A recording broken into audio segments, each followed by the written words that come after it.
Hare Krishna. So hopefully everyone settled, and we'll have a couple of options for you tonight. One is we can just do questions, answers. And the other one is that we chant Jagannatha Ashtakam and discuss that. Everyone wants Jagannatha Ashtakam? Okay. All right, then we'll go for Jagannatha Ashtakam. So how many of you familiar with Sri Jagannatha Ashtakam? Please raise your hands if you're familiar. Okay. Okay, those who are not familiar, you can find text online. Nowadays, everyone have your smartphones, and we will chant one verse at a time, and then we'll say a few words about it. So, one good website where you can find this song is kksongs.org.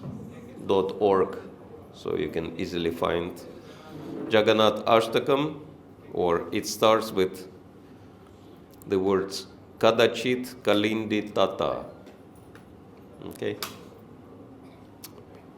So this is the song written by Adi Shankaracharya. And we might be thinking, why do we have to chant the song of Adi Shankaracharya, the leader of all Mayavadis?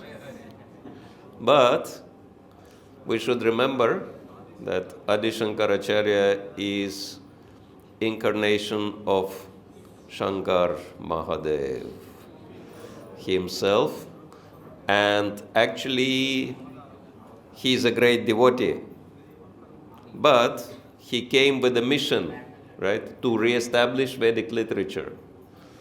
So that's why we have great respect for him, for his devotional activities, but we don't take his philosophy, which bewilders materialistic people, right? So we have to use the discretion.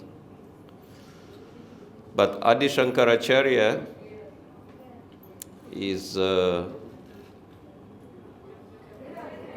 greatest personality, because Vaishnavanam Yadha Shambhu, of all the Vaishnavas in this material world, the greatest is Shambhu, Lord Shankar. So Adi Shankaracharya is none other than Shankar, Shiva Shankar himself, who expresses his devotion in this particular song, Sri Jagannatha Ashtaka. You like to hear one funny story about Jagannath and Shankaracharya and Ramanuja? Being from South India, you are very closely connected to Ramanuja. So, Ramanuja, as you know, was very successfully preaching and establishing Krishna consciousness, Vaishnava Dharma, all over India. So one day he came to Jagannath Puri. And original standards for Jagannath Puja was established by Adi Shankaracharya. And Ramanujacharya's mission was to, defeat Adi Shankaracharya. So he was thinking, how is that? Our main Ishtadev, Jagannath Swami, is worshipped according to the standards given by Adi Shankaracharya. I have to change that. So he came to the mandir, and because he was so powerful, he said, from tomorrow onwards, we will abolish the standards given by Adi Shankaracharya, and I will give my own padati for worshipping Jagannath. And because he was so powerful, no one could say no. But pujaris didn't like it because they were worshipping Jagannath according to those standards for a long time. So instead of complaining to someone else, they went to Jagannath Swami and they said, "Our dear Lord, we don't like this, change of standards. Please protect us from this problem." And it was hot time of the year, and at that time, more than 1,000 years ago, as we know, there were no AC, even fans, right? So during hot time, people were sleeping outside. And so Ramanuja Acharya was also sleeping on this bed, the bed with the wooden frame and ropes tied to it. So he was sleeping on this simple bed outside. And in the morning he was planning to go to the temple and change the standard. But when he woke up, he looked around and he could not recognize the landscape. It was confusing. It didn't look like Jagannath Puri. He went around and he heard people speaking completely different language. And he realized that he is not in Jagannath Puri, he is in Kurmakshetra, very far away in South India. And around his bed, he saw very clear prints of the big bird. So he realized it was Garuda. At night, Garuda took his bed and went all the way from Jagannath Puri to Kurmakshetra, make sure he cannot come back. So Ramanuja Acharya got the lesson. And even today, the same standards of Adi Shankaracharya are still followed in Jagannath Mandir. Hare Krishna.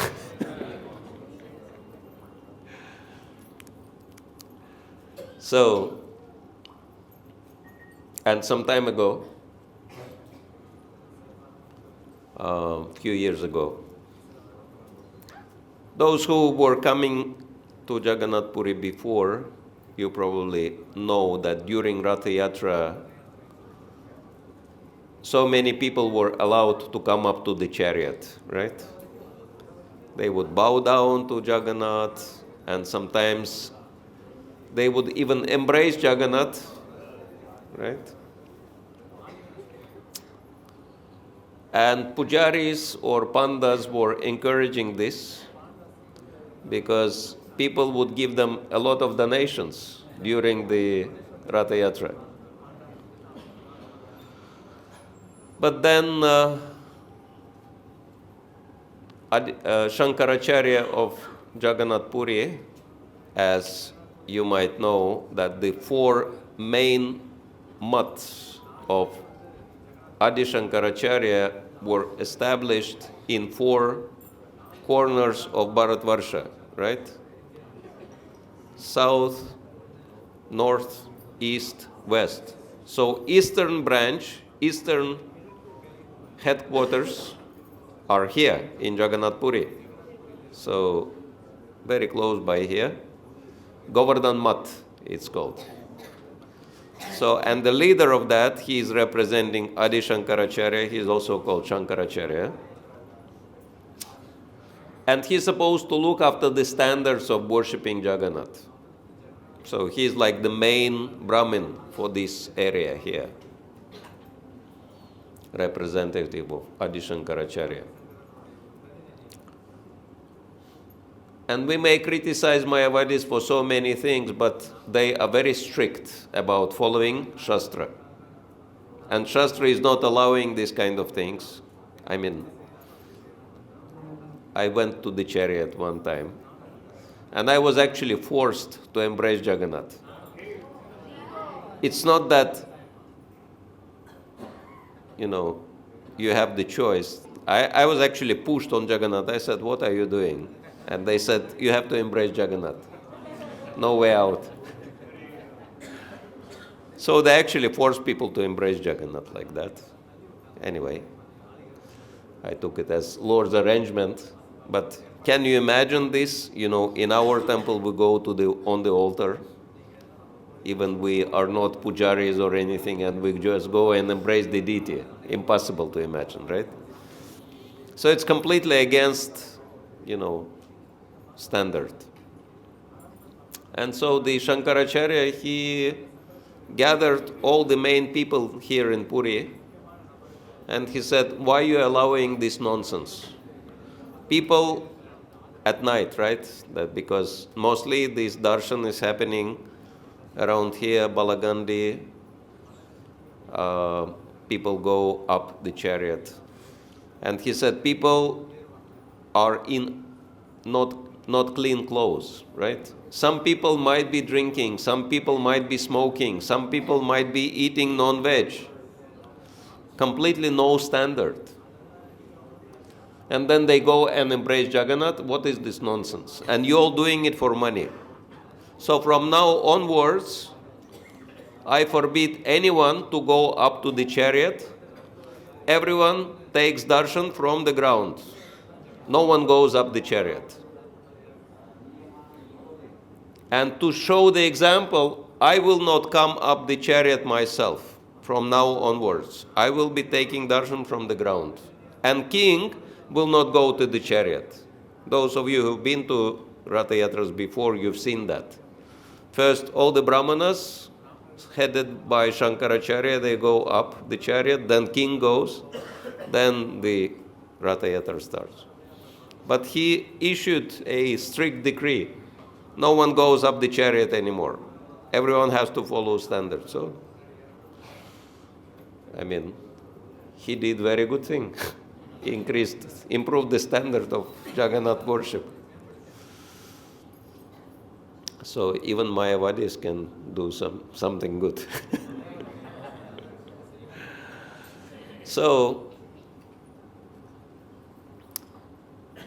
anyway, they're still very influential here in Puri. This is the point. And apparently it is happening because it's Jagannath's desire. Right? This is the idea. So, we'll sing the song. I hope those of you who don't know, you found it. How many of you know the song, can sing along with us? Please raise your hands if you know the song, can sing along. Okay. Everybody else have the song on your mobiles? Yes? Okay, good.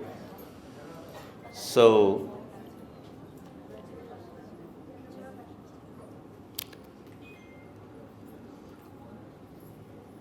let's do one line at a time. Kadāchit-kālindī taṭavipina saṅgītakaravō. Kālindī taṭavipina saṅgītakaravō. Mudā bhīrina kamala svadamathupa. Mudā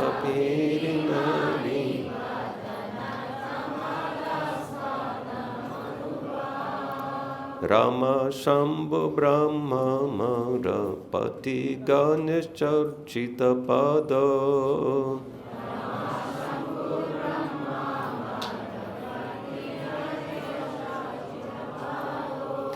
Jagannatha Swami Nayana Padakami Bhavatune.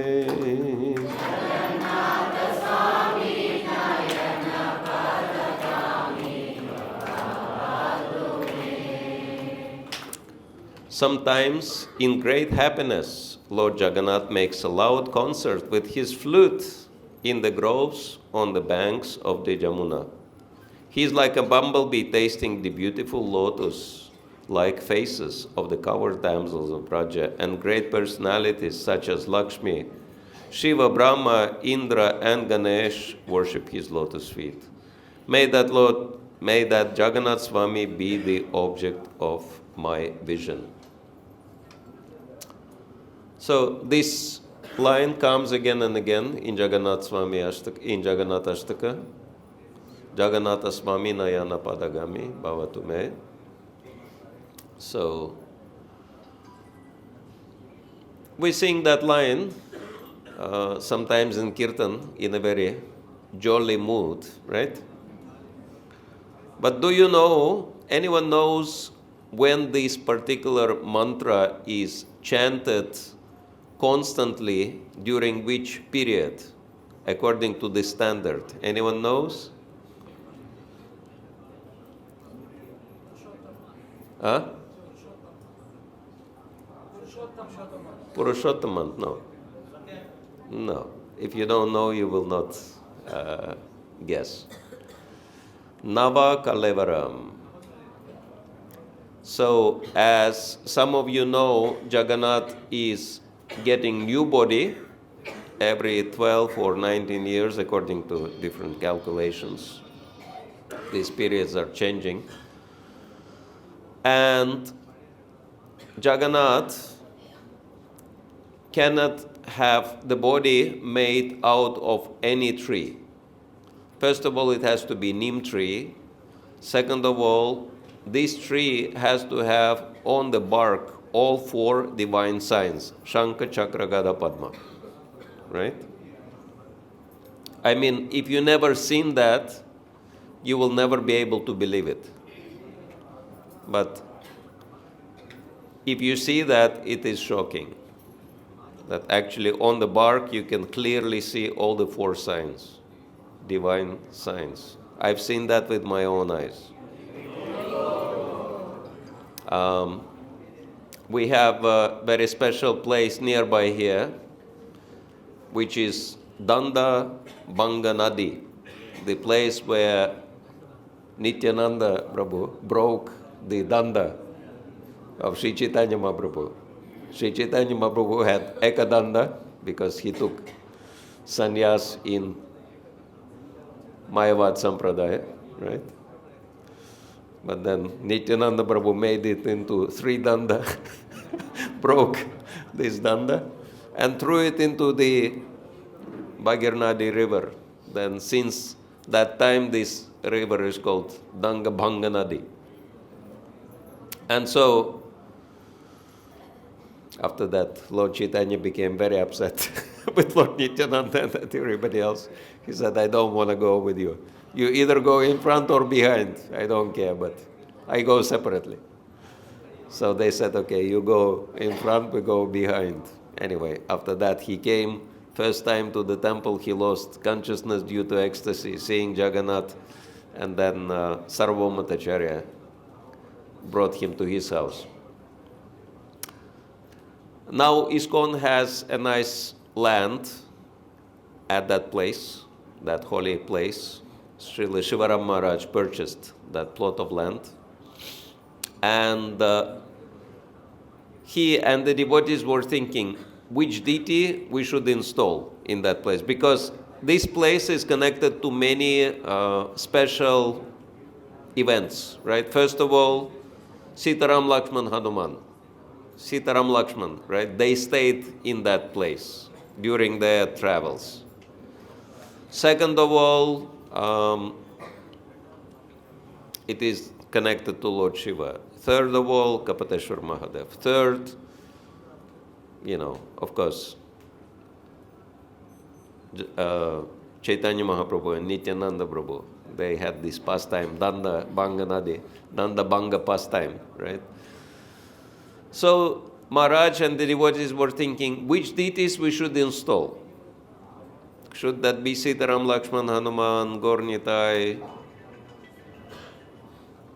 But then while they were thinking, one log of wood came floating down the river and got stuck right on the bank of the land.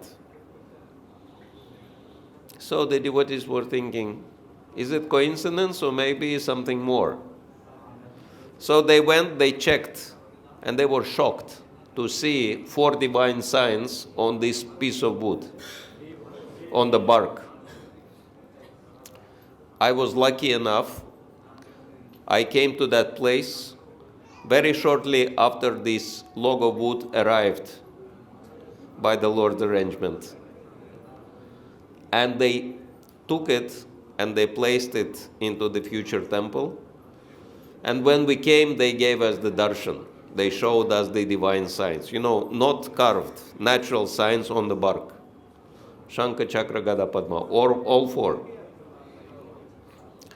Now, if you go there, they already carved the deities. Jagannath, Baladev, Subhadra, they realize that, okay, the Lord wants to manifest himself in these forms. So anyway, just to make the point that all the deities, they made from these special trees. Plus, these trees cannot have birds' nests. These trees have to be guarded by snakes. These trees have to grow separate from other trees.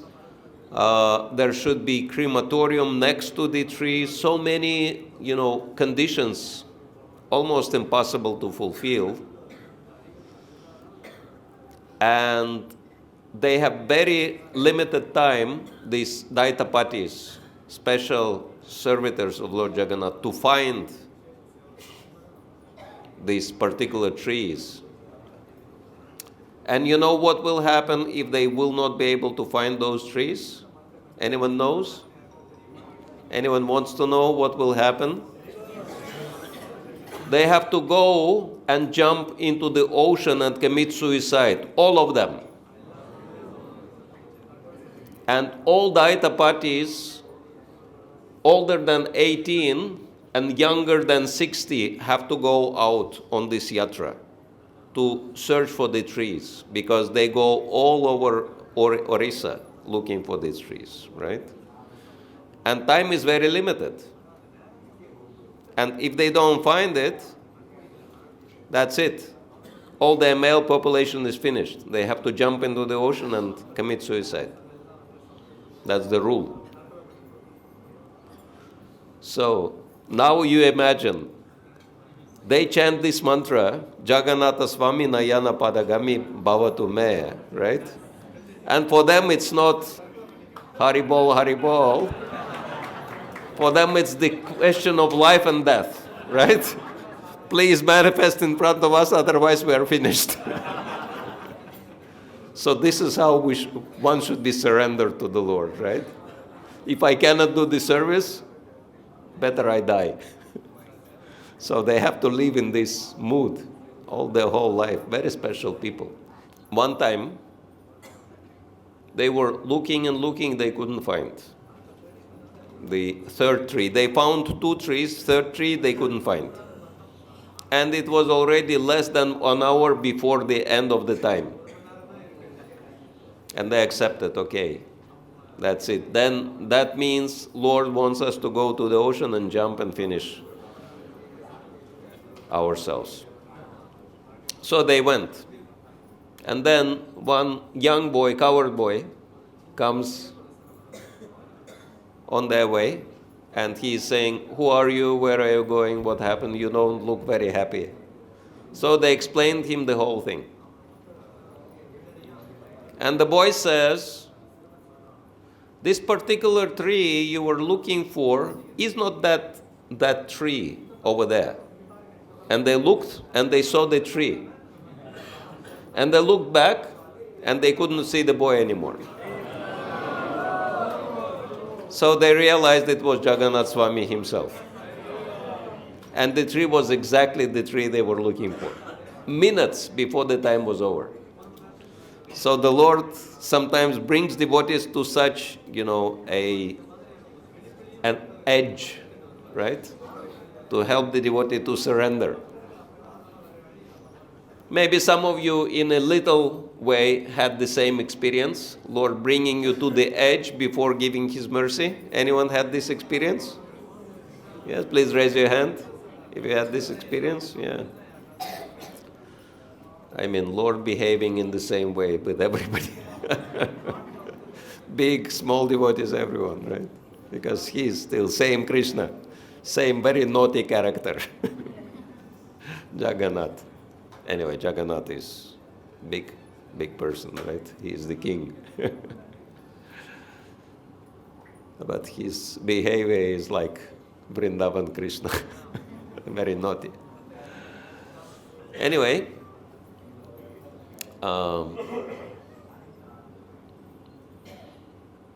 we only have 5 minutes left, and we didn't even start discussing the first verse of Jagannatha Ashtaka. But yeah, this verse is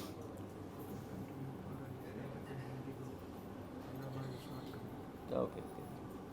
So by Krishna's arrangement, we might have a little more time. Maybe, if Jagannath's willing, we might even finish Jagannatha Ashtaka tonight. So yes, Adi Shankar is reminding us that Jagannath Swami is actually Krishna from Vrindavan, and so he likes to play his flute. Of course, when he is the king, he cannot play his flute because mood is very different, but his meditation is always on his Braj, Vrindavan Leela, and on his very intimate devotees, like gopis of Vrindavan. And so many great personalities are worshipping his lotus feet. Lakshmi, Shiva, Brahma, Indra, Ganesh. Everybody knows why all prasad from Jagannath Swami is called Maha Prasad. Yes? Because in the temple there are so many devatas, right? And after prasad is offered to Lord Jagannath, then the same prasad after that is offered to all the devatas. Brahma, Mahesh, Indra, Chandra, Varuna, so many, everybody is there. So everyone has taste of Jagannath Prasad, and because they are all great devotees, then this Prasad becomes Mahaprasad. And so they stay with Lord Jagannath and they worship Lord Jagannath. So this is what's been described in here. Okay. Let's do the second verse. Bhuje sagye benum shirasi śikhi-picchaṁ katitate.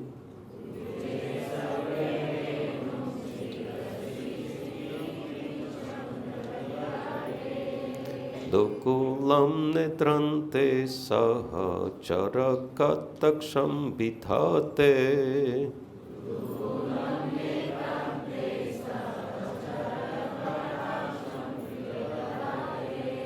Sada Srimad Vrindavana Vasiti Lila Paricharya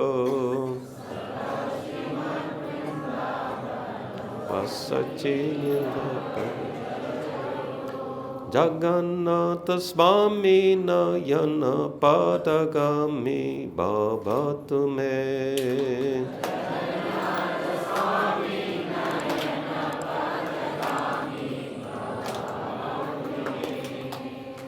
In his left hand, Lord Jagannath holds a flute.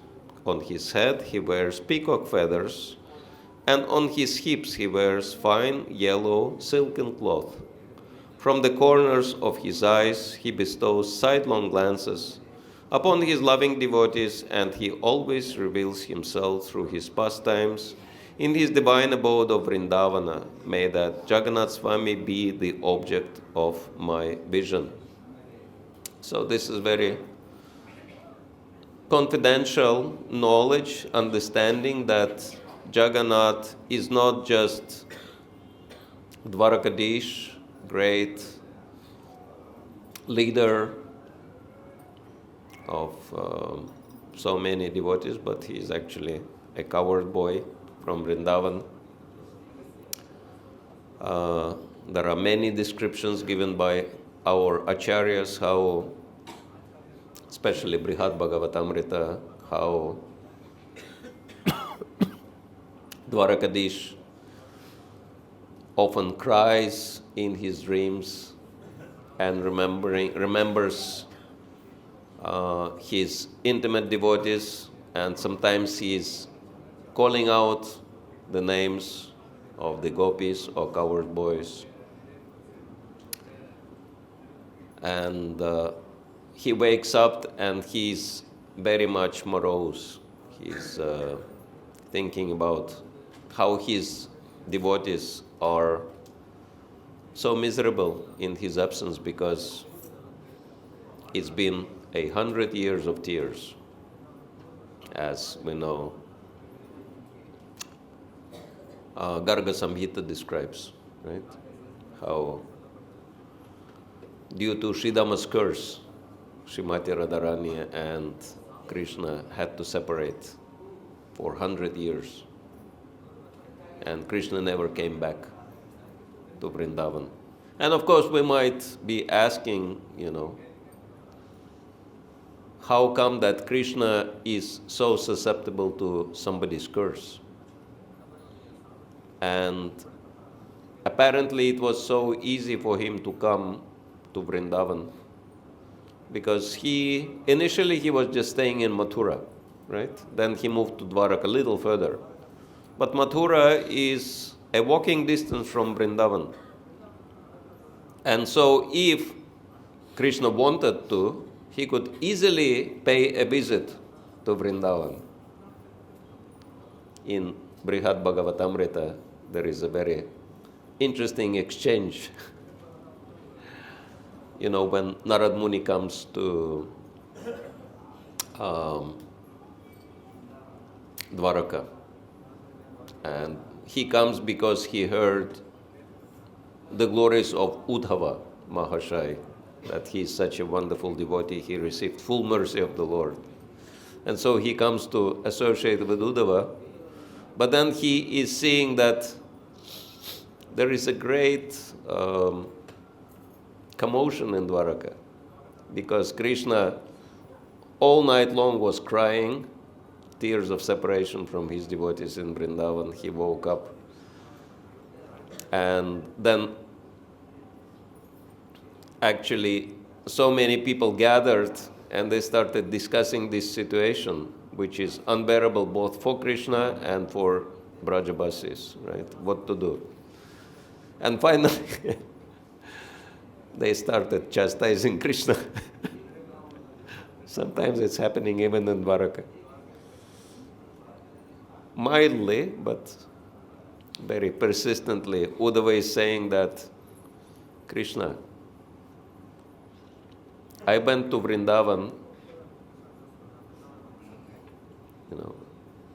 and I brought your message to Vrindavan with the idea of pacifying the residents with this message, that you're never separated from them, you're always in their hearts and all. But they became even more miserable. And I came back, I described to you all the misery they experience in your absence, hoping that you will go and see them.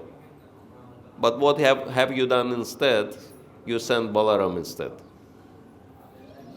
And Balaram went, and Balaram saw all the misery, and he came back, and he also described to you all this situation, hoping that you will go, and you never went. And Balaram said, how can you behave like this? Why don't you go at least one time to pacify them? Why are you sending us all the time? Why are you not going yourself? And Krishna started crying. And he explained the great secret why he could never go to Vrindavan, even though it was apparently so easily. So easy? How many of you know this secret, why Krishna never came back to Vrindavan? How many of you would like to know? Very well, yes. Krishna says, I cannot go. Believe me, I want to go even more than they want me to come. Because I feel all their misery alone. And it is unbearable for me.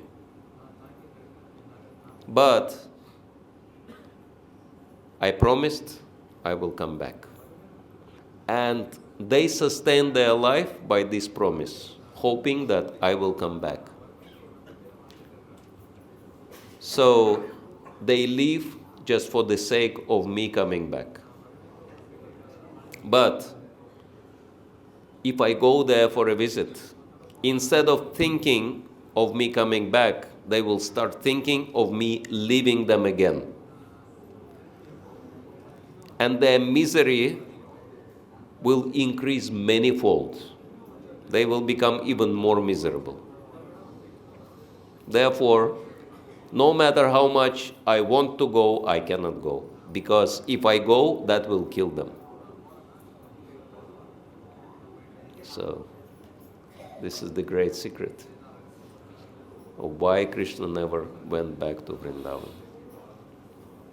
But of course, we know that love and separation is the greatest level of divine love. So, and Krishna is giving this example through his purest devotees.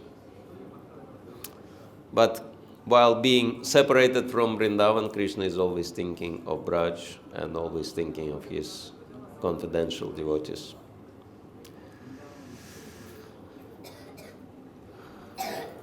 Okay, so let's chant third stanza. Maham bodhistire kanaka-rucire nīla-śikhare.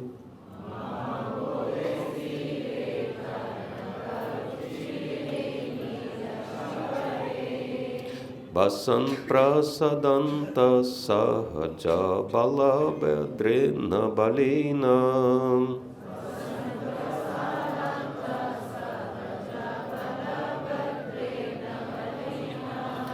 Subhadra madhyasta sakala sura seva vasarado.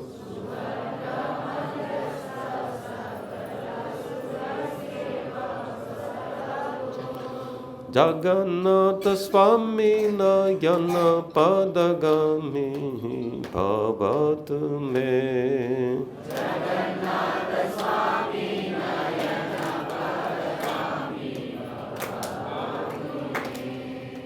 On the shore of the great ocean, within a large palace atop the brilliant golden Nilacala Hill, Lord Jagannatha resides with his powerful brother Bala-bhadra and his sister Subhadra, who sits between them.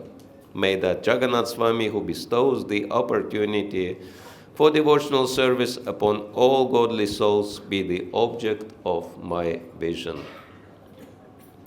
So we all know how much Srila Prabhupada was attached to Jagannath Swami, and since his childhood he was doing his Ratha Yatra.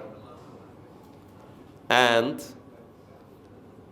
after he started preaching worldwide, the first thing he established in ISKCON was worship of Jagannath Swami, who was the first ever deity worshipped in ISKCON.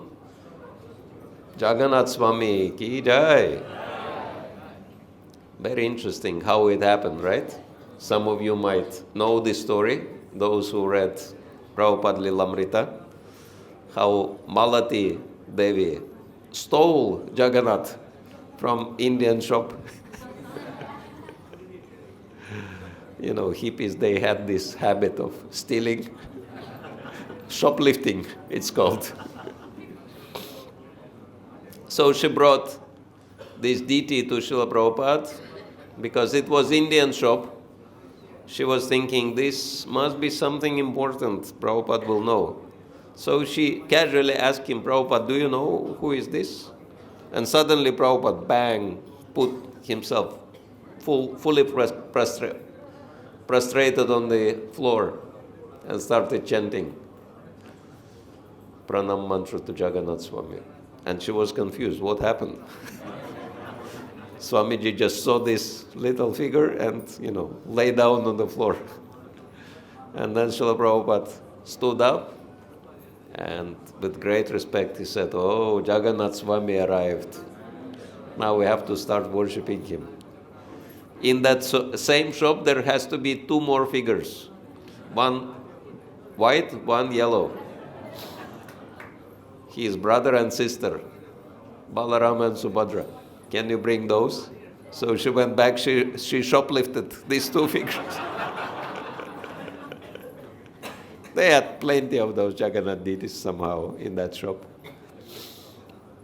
So, different, baskets filled with Jagannath, Baladev, Subhadra, little murtis. So, and then he requested Shyam Sundar Prabhu, her husband, to carve those big Jagannath deities from, using small as model. And Shyam Sundar Prabhu was already initiated devotee and serving Srila Prabhupada, but he still had some previous habits, and he was smoking. And while carving Jagannath, he was smoking. And Prabhupada one time decided to visit, in those days, Prabhupada could not demand very strict standards from his followers. These were the beginning days of the movement. The first initiation. They didn't even clearly understood what they are signing up for. Only later Prabhupada said, 4 regular principles you have to follow now. You already initiated. Anyway.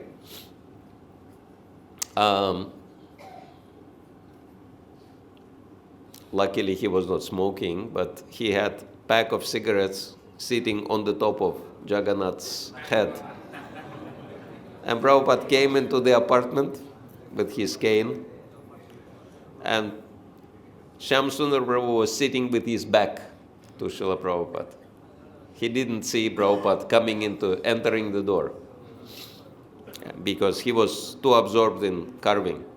And Prabhupada saw the cigarette pack on Jagannath's head, and with his cane he smacked, and that pack went flying into the corner of the room. And Shyam Sundar Prabhu said, "My heart dropped." He was thinking, okay, now he caught me red-handed that I'm smoking here. But Prabhupada was very kind. He said, "I understand this is a difficult habit to break. So, but if you smoke one day, 1 cigarette less, then, after a few days you can give it up. So try to give it up. Cigarette is such a small thing. Why it has to stand between you and the Lord?" Of course, Shyam Sundar Prabhu said, after this incident, he forgot about smoking altogether. He never touched cigarette in his life anymore. But this shows that, the initial followers of Srila Prabhupada, they were hippies, little bit wild people, not exactly top culture. Prabhupada was saying, "I was hoping for the first-class people, but Krishna sent me fifth-class people." One time, he said, Lord Ramachandra conquered the whole world using army of monkeys and bears. And I have my disciples who are like monkeys and bears. And with them I'm conquering the whole world for Krishna. Anyway, Srila Prabhupada saw Jagannath and he realized, because similarity that is very vivid, very obvious.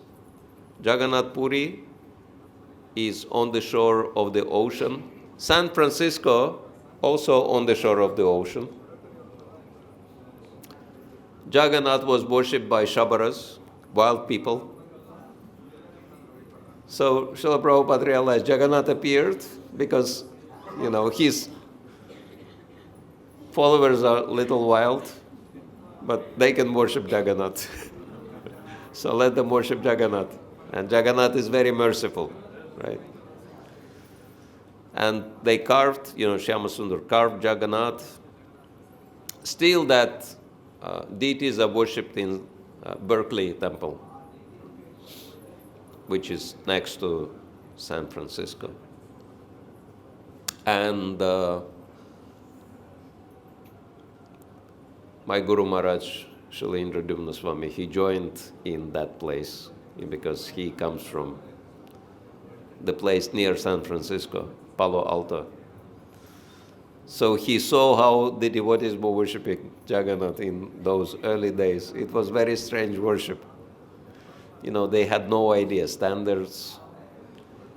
They were, putting this, what do you call this, flashing lights, like they use for festivities and all. Huh? Which lights? Yeah, anyway, these lights, they put this kind of lights for Jagannath. And, Prabhupada liked a lot of incense burning, so he liked a lot of smoke. So they were thinking this is the main thing for worshipping Jagannath, so they were burning so many incense sticks. It was, so covered with smoke you could hardly see anyone there. So these lights are flashing, and there is a lot of smoke, and there was Vishnu Jan Swami, he was chanting these psychedelic melodies for Hare Krishna mantra, and all the hippies were dancing like that. And one time they took Jagannath out for, into the park, right? They went for preaching, they took Jagannath, they put him on a tree stump, and they invited Prabhupada. Then Prabhupada said, please don't take Jagannath out. He is coming out only for Ratha Yatra, very special occasions. He's not like your friend you can take anywhere and everywhere. Jagannath is very merciful. And why Jagannath is so merciful? Because Jagannath is very special form of Krishna, right? He is totally absorbed in prema. Probably many of you know how Jagannath deities came, not the story we told at Indradyumna Sarovar, but original Jagannath deities. How Jagannath manifested during Krishna's presence. How many of you know this story?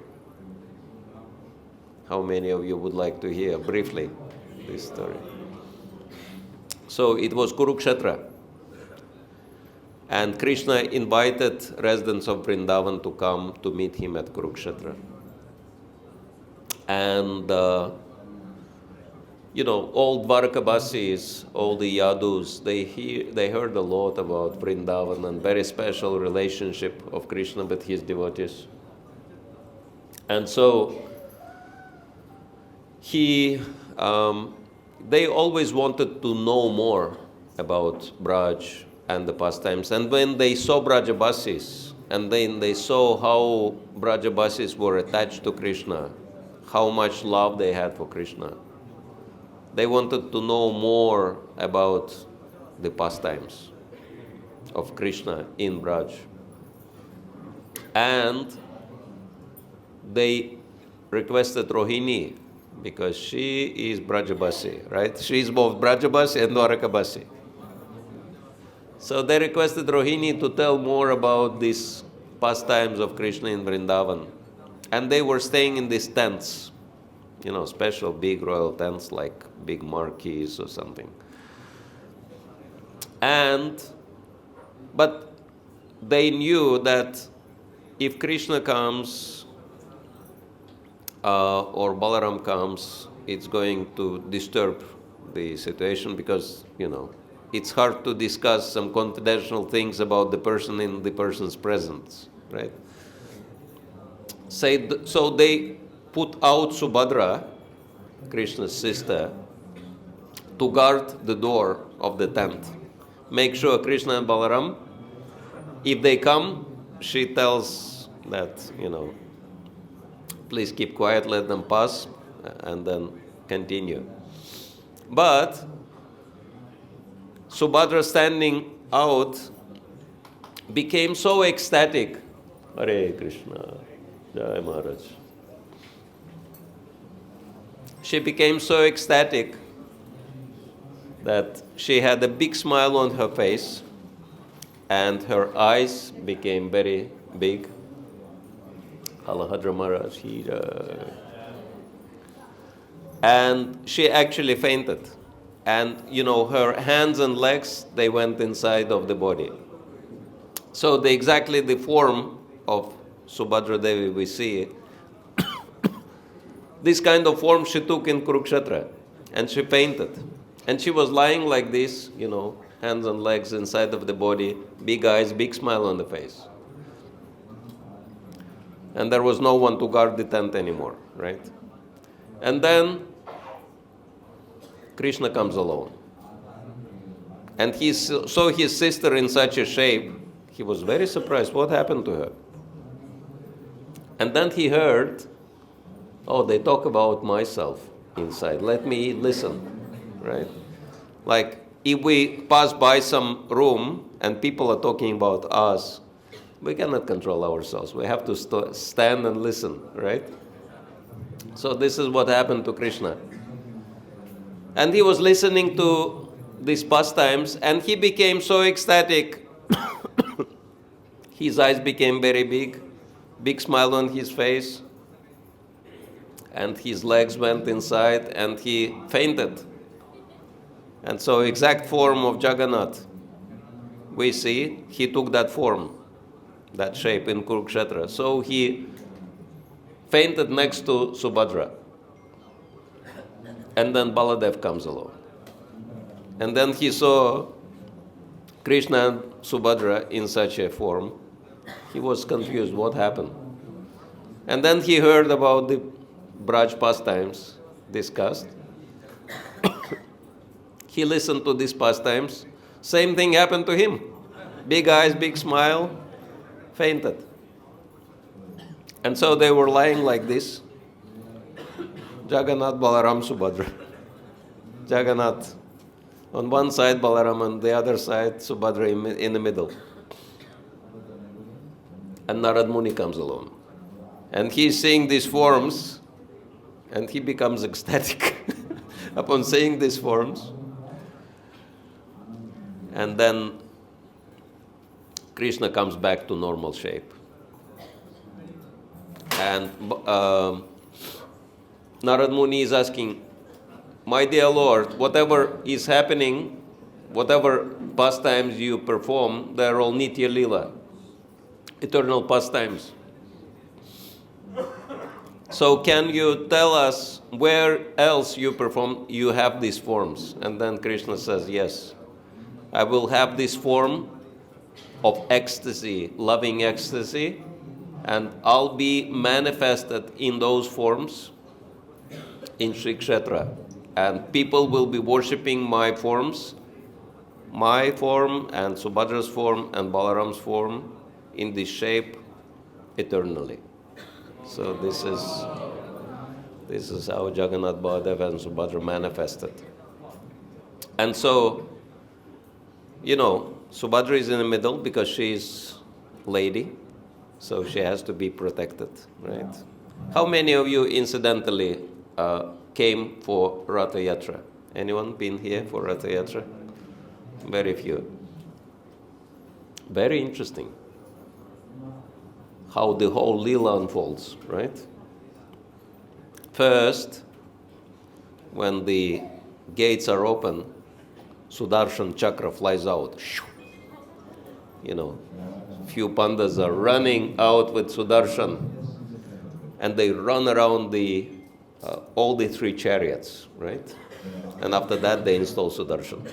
So Sudarshan is protecting all the chariots first, right? Purifying, protecting. Then, of course, the elder brother comes out, Baladev. Make sure everything, he's a security in charge, right? Make sure everything is peaceful and blissful. And then he comes out, and then Subhadra and Jagannath comes out, like that. And then they go for a ride for this great journey from Dwaraka back to Vrindavan. And so,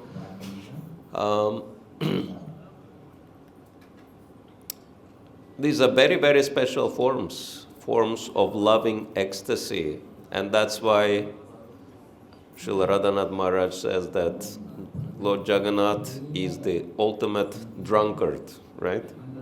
Because he is drunk with the loving, ecstasy. The description is given then, the king is drunk. He doesn't care about his wealth. He gives it out to anyone and everyone who wants. You want this? Okay, you take. You want that? You take. So Jagannath is in this, drunken ecstasy of love for his devotees. And so he is so merciful. Jagannath is so merciful, even though he is Krishna. But he is in this mood of, sharing the divine love. And that's why Sri Caitanya Mahaprabhu spent the last 18 years of his life in this wonderful place, because Jagannath is the manifestation of Krishna's love towards all his devotees, beginning with the most important devotee. Who is the most important devotee of Krishna? Srimati Radharani, yes. And Sri Caitanya Mahaprabhu is in the mood of ecstatic love, even though he is Krishna, but he is in which mood? In whose mood? In the mood of Srimati Radharani. So Jagannath is Krishna, Krishna's love towards Radharani, and Chaitanya Mahaprabhu is Radharani's love towards Krishna. So many amazing exchanges, so many amazing Gaura Leelas taking place in Jagannath Puri for 18 years, right? Because 24 years Sri Chaitanya Mahaprabhu stayed here, and only 6 years he traveled. But when he decided to travel, where did he travel to? South India. Why South India? Because most pious people live in South India. And therefore Sri Chaitanya Mahaprabhu was so eager to give his mercy to all South Indians. Haribol. And so I'm sure Sri Caitanya Mahaprabhu and Jagannath are very, very happy that you all came to their abode. And so, yes, 18 years he stayed in here permanently until the very end, and so many sweet exchanges were taking place between him and Lord Jagannatha Swami ki jai. So we didn't go very far. We went up to the 3rd verse. No, yeah. Anyway, sometime, maybe one of the next yatras, parikramas, we can cover other 5 verses. I hope everyone enjoyed it. Yes? Yeah, but we want to hear from Maharaj. I'm sure he will bring us a lot of nectar. Hare Krishna. Srila Prabhupada ki jai. Jagannath Swami, Bala-bhadra Maharani, Subhadra Maharani, Baladev ki jai.